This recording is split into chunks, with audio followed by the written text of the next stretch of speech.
छोरी सानै छे कहिले आउला सुखका दिन भनेर उता देख्छु बालाई खुसी भएको छोरी विदेश जाने दिन गरेर उता बा पिँढीमा बसेर छोरा भन्दा ठुली छोरी छे भनी सुखको आसमा बसेको देखेकी छु।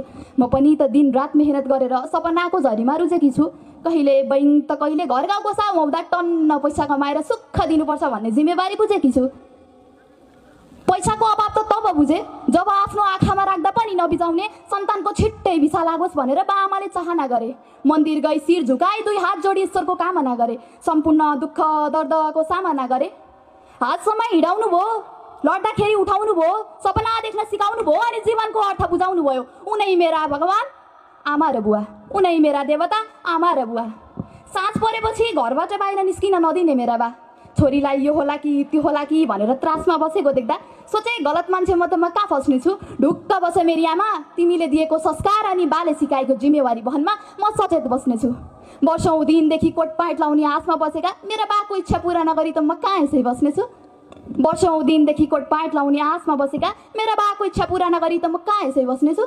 भन्छन् शत्रु खोज्न टाढा जानै पर्दैन भन्छन्, शत्रु खोज्न टाढा जानै पर्दैन भन्छन्। आफ्नै आफन्तले फलानाको छोरी यस्ती उस्ती त्यस्ती छोरी हुन भन्दा त नभएकै राम्रो भनेर कुरा काट्दा मन त दुख्छ होला नि है मेरी आमा मेरा बा।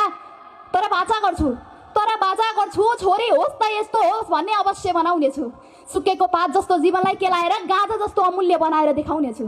यति साहस बोकेर हिँडेकी छु भगवान साथ दिनु है। तिम्रो अगाडि कुरा काटेर तिम्रो चित्त दुखाउनेलाई एक दिन म सफल भएर तिम्रै पाउ झुक्ने बनाउने छु।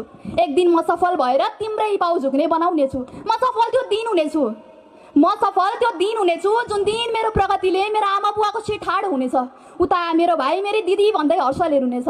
मलाई गिराउन र मेरो आत्मबल कमजोर बनाउनका लागि रचिएका षड्यन्त्र सम्झेर आफन्तलाई पछुतो हुनेछ। मलाई त के छ र, म त कराइदिए भयो, जिद्दी गरिदिए भयो। वर्षै पछि चाडबाडै पछि नयाँ कपडा किनिदेऊ न आमा, नयाँ कपडा किनिदेऊ न बा भनिदिए भयो, रोइदिए भयो, कराइदिए भयो। तर झुट नबोली भन्छु आजसम्म 5 वर्ष भयो मैले मेरो बुवाको नयाँ साथ मेरो दराजमा भेटेकी छैन। तर झुट नबोली भन्छु मैले मेरी आमाले एउटै नयाँ चोली फेरेको देखेकी छैन। कतै घुम्न जाउँ न बा, घुम्न जाउँ न आमा, माइत जाउँ न आमा भन्छु। टन्न पैसा भए पो माइत जान मन लाग्छ छोरी भन्दै गुनासो गर्छौ नि। पर्खा आमा, यतिका दिनसम्म त दुःख गर्यौ, यतिका वर्षसम्म त दुःख गर्यौ, अब 2-4 वर्ष त हो, त्यसपछि धपक्कै गरगहनाले बालेर राख्छु त भन्दिन। तर घरमा ऋणको बोझाटाइ सुखको बास हुनेछ। कहिल्यै दुःखमा राख्दिन भनेर स्वप्न देखेकी छु मेरी आमा मेरो बा। जबसम्म मेरो एकमुठी सास हुनेछ कहिल्यै दुःखमा राख्दिन भनेर स्वप्न देखेकी छु मेरी आमा मेरो बा। जबसम्म मेरो एकमुठी सास हुनेछ। धन्यवाद।